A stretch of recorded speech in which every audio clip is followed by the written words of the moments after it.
Alerj Debate está de volta falando sobre vistoria. A deputada, deixei uma pergunta para o senhor no bloco anterior.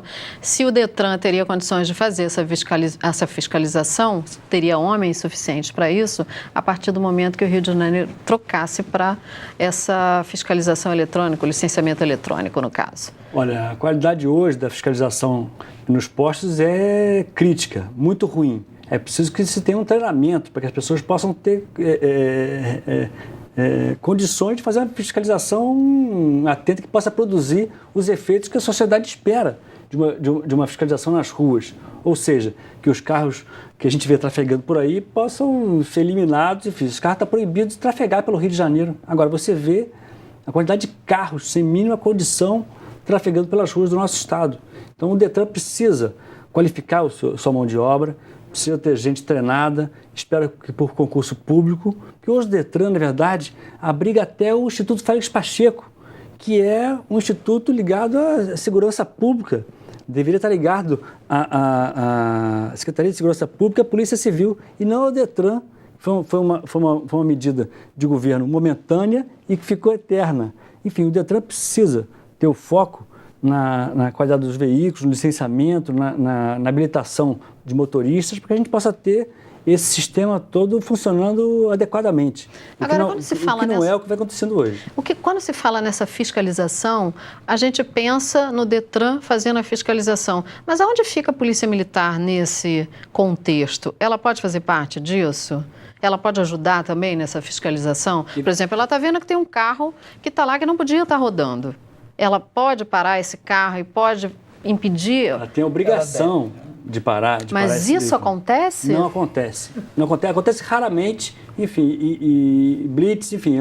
Mas não é uma fiscalização destinada à qualidade do veículo. Claro, aquelas questões muito assintosas até para. Mas, enfim, invariavelmente é verificar documento, etc, etc. Mas ou saber se tem alguma droga dentro do carro, enfim, se tem alguma pessoa suspeita, ou se eles estão, de repente, atrás de alguém. Eu acho que passa uma questão mais para isso a blitz, né? É isso. Tem uma coisa, deputado, que é o seguinte, é impressionante. Você vê uns carros, hoje saindo de casa, parou um carro do meu lado, um cano de descarga completamente arrebentado, e ele ficou barulhento, arrebentado. Eu passei o cara ali no espelho, tá? O cara estava sem o farol na frente, não é que estava quebrado, não tinha o farol na frente e não tinha para-choque.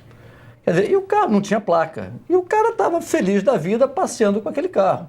Quer dizer, como é que o cara sai de casa com um carro sem farol, não é que o farol não funcionava, ele não tinha farol, né? Camões, aquele buraco ali, não tinha o farol, sem o pisca-pisca embutido e sem o para-choque, sem a placa dianteira. Aí que vem a história. A polícia, ao ver algo assim, a famosa não tem conversa. Meu amigo, para, seu carro está apreendido. É obrigação deles, é obrigação da polícia tirar isso da rua. Como advogado, tem certeza. É obrigação. E é isso que não acontece.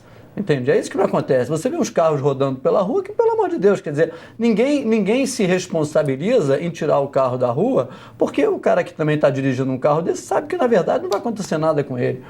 Entendeu? Esse aqui é o ponto. Mas essa mentalidade, então, deputado, tem que mudar, né? Pois é, em outros países a vistoria não é obrigatória, mas se o cara no carro nesse estado bate em alguém, o cara vai preso, condenado, 15 anos de cadeia, aquilo é crime, entende? Tem que ser uma criminalização, o cara tem que saber que ele é responsável por algo muito grave. E esse carro que você falou, com certeza não paga IPVA e, obviamente, não faz a vistoria. Então, o certo é a polícia apreender o veículo e levar para o depósito público, e ele tomar as providências para que ele possa reaver o veículo. E hoje em dia a gente sabe que isso não acontece. Então, para que a vistoria? Para que o cidadão ter que perder horas na fila, ter que ir para um local longe do seu trabalho ou longe da sua residência? Para quê? Para pegar aquele documento verde que hoje em todos os outros estados você recebe na sua casa, pelo correio. Você recebe, em São Paulo, por exemplo, eu sei que você recebe em casa e você paga o seu IPVA. Aqui você vai pagar, a ideia do projeto é exatamente essa, você paga e recebe o documento em casa e aí fica a cargo da polícia, ou enfim, dos órgãos de... O Detran fazia as fiscalizações na rua. Então, agora, esse licenciamento eletrônico, ele também pode evitar fraudes, na verdade, que as pessoas normalmente não fazem a vistoria. Com o licenciamento eletrônico, isso pode ser evitado? A gente não vai encontrar carro na rua que não tenha passado por vistoria, mesmo que ele faça, que ele vai passar pelos carros do Detran na rua. É isso que eu estou querendo saber. Sim, mas se o cara decidir não pagar o IPVA, pode mandar para casa dele, ele não vai pagar de qualquer forma. Mas se tiver uma fiscalização atuante, vão pegá-lo em algum momento. Sim, a questão da fiscalização é fundamental, o deputado já deixou claro. Claro. Quantas pessoas trabalham uma fiscalização como essa, terceirizados? Eu disse aqui, 9 milhões e meio de reais tratando, enfim, de pagamento de funcionário, mão de obra. Enfim, imagina esses recursos, metade desses recursos, você já teria uma fiscalização nas ruas das nossas cidades muito melhor, enfim, muito melhor equipados, no local do problema. Do jeito que está errado. Não tem como e não resulta em melhoria em nada. Nos outros estados, a população reagiu bem a essa troca de licenciamento, dessa troca de vistoria pelo licenciamento eletrônico? Se já teve algum estado da federação um modelo como é o do Rio de Janeiro. O único estado da federação que tem a vistoria é o Rio de Janeiro. É o Rio. Esse é o único. É o único. Mas, por exemplo, você estava falando que São Paulo agora é o eletrônico, não é isso? Não, já há bastante tempo. Pois então, a população reagiu bem. Mas desde sempre foi assim, você pagava o valor do imposto e recebia pelo correio o teu documento. Sempre foi assim. Então não houve uma troca, isso sempre foi assim. Pode ter surgido meios eletrônicos para facilitar isso, mas sempre foi isso. Você paga o teu imposto e recebe o IPVA do ano pelo correio. Agora, o assunto pode ser vistoria, mas e o IPVA? Como é que a gente faz para evitar que eles não paguem? Que eles paguem, aliás. E a fiscalização na rua. Enfim, vai ser, sempre em cima disso. Tem que ser. Se o veículo não está com IPVA... Mas tem muita gente ele não faz vistoria. Se o veículo não está com IPVA pago e a polícia para ele, é a obrigação da polícia apreender o veículo.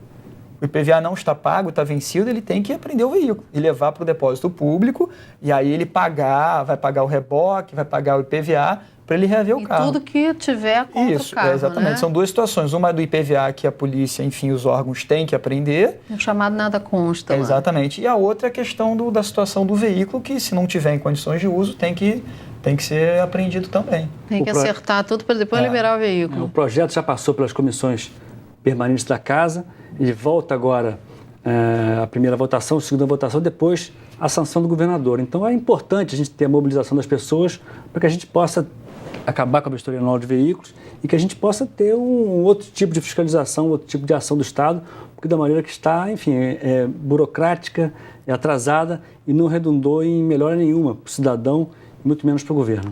O ideal é a fiscalização nas ruas, como o senhor falou, com o pessoal do Detran, que fica muito mais fácil, qualificado. Com certeza. Gente, muito obrigada pela participação de todos. O programa terminou. O Alerj Debate fica por aqui. Para rever o programa, acesse o site www.tvalerj.tv. Até a próxima.